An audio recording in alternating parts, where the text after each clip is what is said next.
just let the Foreign Office realise what damage this will do to the European idea? Well, I'm sure they do. That's why they support it.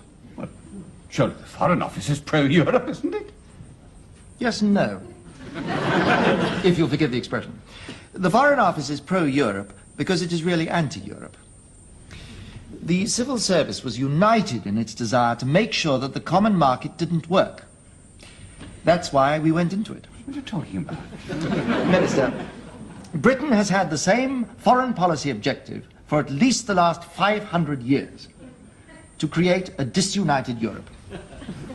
In that cause, we have fought with the Dutch against the Spanish, with the Germans against the French, with the French and Italians against the Germans, and with the French against the Germans and Italians. Divide and rule, you see. Why should we change now, when it's worked so well? That's all. Ancient history, surely. Yes, and current policy. We had to break the whole thing up, so we had to get inside. We tried to break it up from the outside, but that wouldn't work. Now that we're inside, we can make a complete pig's breakfast of the whole thing.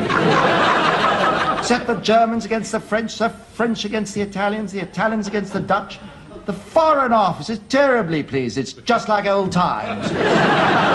Surely we're all committed to the European ideal. Really, Minister?